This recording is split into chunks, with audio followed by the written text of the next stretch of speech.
Welcome back. All right, it is time to talk about Utah. No, I do not have Mammoth gear. The Mammoth gear and all that will be available apparently on the NHL shop site on May the 14th. That's what they're saying. And so I'm looking forward to getting gear, including jerseys and whatnot. They updated the font on the Utah for next year, so you need to get a new one if you don't already have one. And of course, they got shoulder patches now. So, anyways, we're going to talk about the Utah Mammoth, which shows Utah Hockey Club, but people will follow along. And I don't have any reference to previous seasons because even though the players, everything moves from Arizona, this is considered an expansion team by the National Hockey League. All of the history, everything else stayed in Arizona, and we have yet to find out what's going to happen with Arizona and are they still inactive? Or how long is that going to go on for? So, yeah. But Utah is a franchise that is basically has borrowed everything from Arizona without taking the history and without taking on some of the baggage. We'll put it that way. So this year was an interesting one, and I wanted to look at it in 10-game segments and then 12-game segment at the very end there because you have an 82-game schedule. Their first 10 games, they were 4-4-2. Utah started out with incredible offense. It didn't stay that way. Some inconsistency there, but this is a young team. That's going to happen. That inconsistency is going to happen. New environment as well. And so while they didn't have to worry about relocation like they did last year, there were definitely some missteps here. I think just youth and all that. Their second 10-game segment takes them from 11 to 20. They were 4-5-1, and then they had a pretty strong 10-game segment where they were 6-2-2. They fell off after that, games 31 through 40. They went 3-5-2, then 4-5-1 from 41 through 50, and then from there they played pretty darn well. 6-3-1, 5-3-2, and then 6-4-2 in those final 12 games. So from games 51 through 82, let me do the quick math here. 17, 10, and 5. 17, 10, and 5 over those last 32 games. That's pretty good. And that run at the end very nearly got them into the playoffs. So if you're a Utah fan and you're like, could we expect playoffs in year two? I'd give them a 50-50 odd on that. Sure. Or 50-50 odds. Sure. But I don't bet, so don't do it. So Clayton Keller led the way in scoring by a mile. Clayton Keller really came into his own this year. 30 goals, 60 assists for 90 points.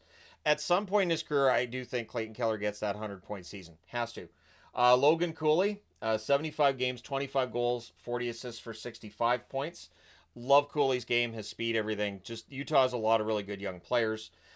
Nick Schmaltz, one of my favorite players, of course. 82 games, 20 goals, 43 assists, 63 points. Minor miracle he got to 20 goals since it took him so long to get that first goal. He was absolutely snake-bit early in the year. Dylan Guenther, 70 games, 27 goals, 33 assists, 60 points. If not for injury, he's a 30-goal scorer. Sergachev, 77 games, 15 goals, 38 assists, 53 points. I've seen a lot of praise for Sergachev's play this year. I will say I thought he struggled at times, and I wondered if he was being overplayed a little. I think this summer, with the cap space that they have, I think it would be wise to get another defenseman, find a way to get another top four guy in there maybe who can help spell out Sergachev a little bit more, and if Dursey stays healthy, that would help too. Barrett Hayden, 82 games, so he played the whole season, 20 goals, 26 assists, 46 points. Hayden, the potential's there for him to get into that 65-70 point range at some stage in his career. In a season, I think he has that potential. I think he's a very talented player. It is a consistency issue. A couple others I wanted to talk about. Josh Doan, 51 games, 7 goals, 12 assists, 19 points. At times, Doan looks like he's going to be a really good impact player, and yet the numbers haven't really backed that up to this stage, but I think he's going to be a really good energy player, and I think at some point in time we see a 20-goal season out of Doan. Michelli fell off this year. 55 games, 8 goals, 10 assists, 18 points. Matias Michelli, I've really enjoyed watching him play. We'll see if his numbers get better next season. The goaltending was good. Vejmelka, very good. 26, 22, and 8 record, 904 save percentage, and they extended him. So the idea at the trade deadline was, are you going to keep Vejmelka? Are you going to trade him for maybe some futures? And they decided to keep him and re-sign him. Ingram went 9, 8, and 4 with an 882 save percentage. Tough season for Connor Ingram. We'll see if he bounces back.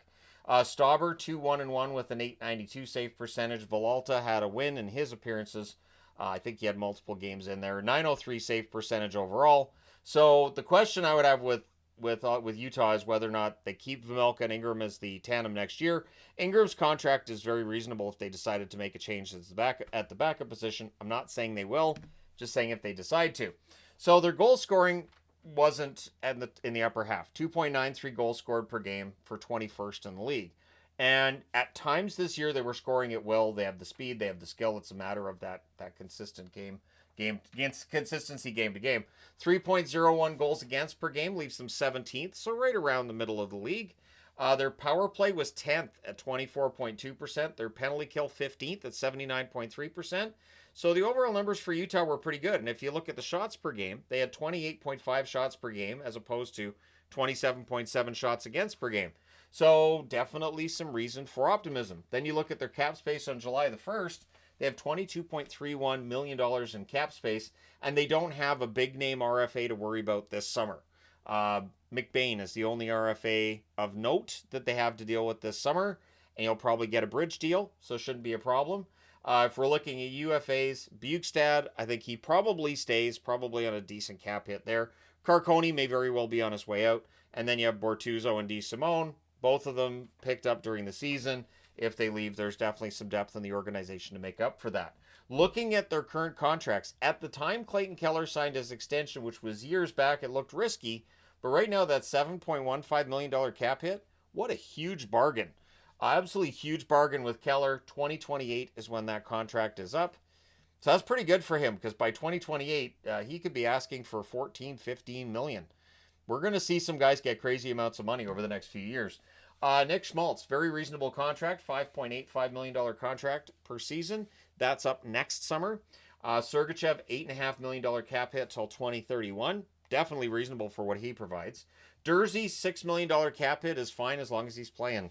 A lot of good offensive play from Dursey. Sometimes defensively, 5-on-5, you may see some issues there, but his contract runs till 2028.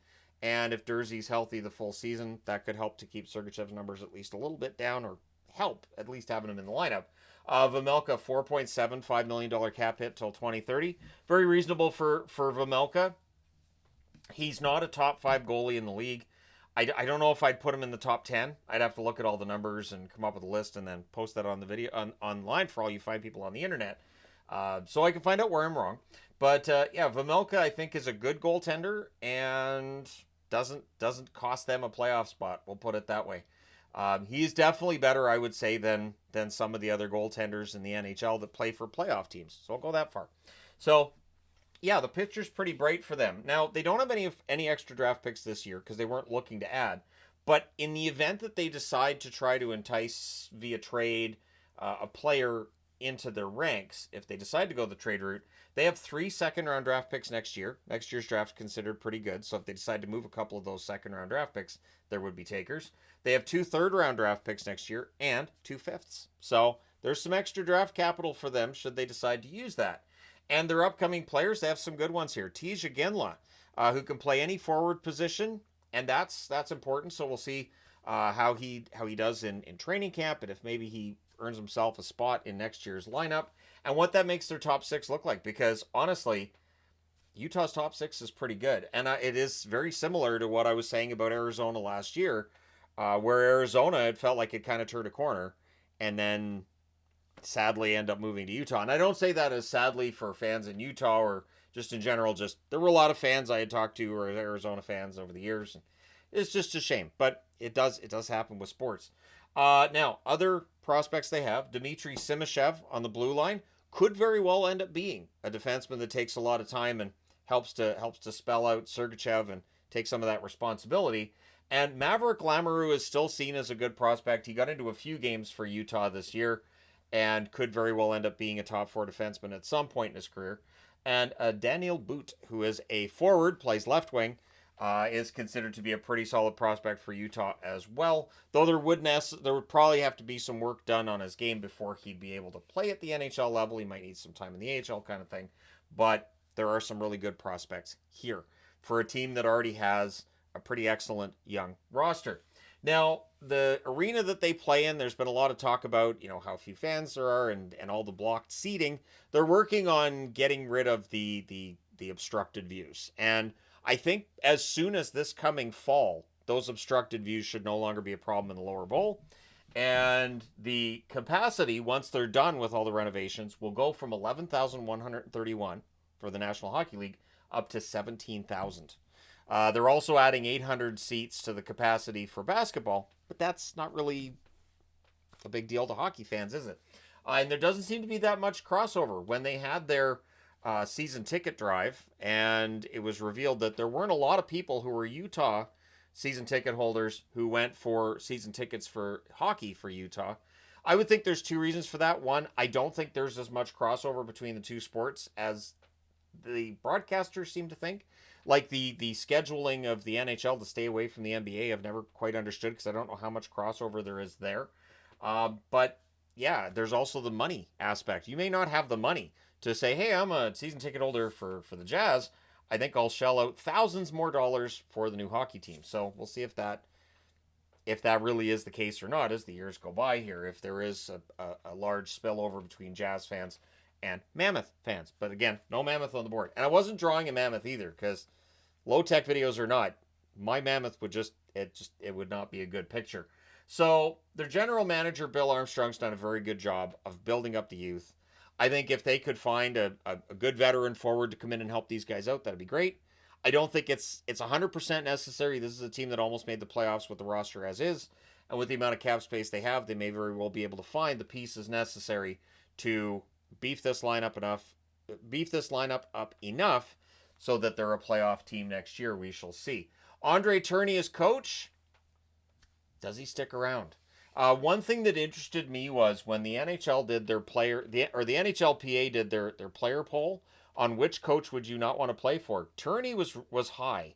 I was surprised at how high up Tourney was. Like it was Tortorella was the one that won because yeah, but I was surprised Tourney was as high as he was, and so I do wonder how much longer Tourney's going to be the coach, and what the plan might be in the event that they get off to a slow start this year, next season. Still technically the 2024-2025 season. So next season if they get off to a slow start. Let me know your thoughts. I do think that if Utah comes into next year with the expectation of playoffs, I don't think that's that crazy. You've got all of the young building blocks you need to have a playoff team. And so it's all a matter of getting all of those parts to mesh correctly. And that's where some good coaching can help. So we'll see how it goes. Let me know your thoughts in the comment section below. As always, hit like and subscribe in the event you may not have done so already. Thank you guys so much for all your support. I will talk to you again soon.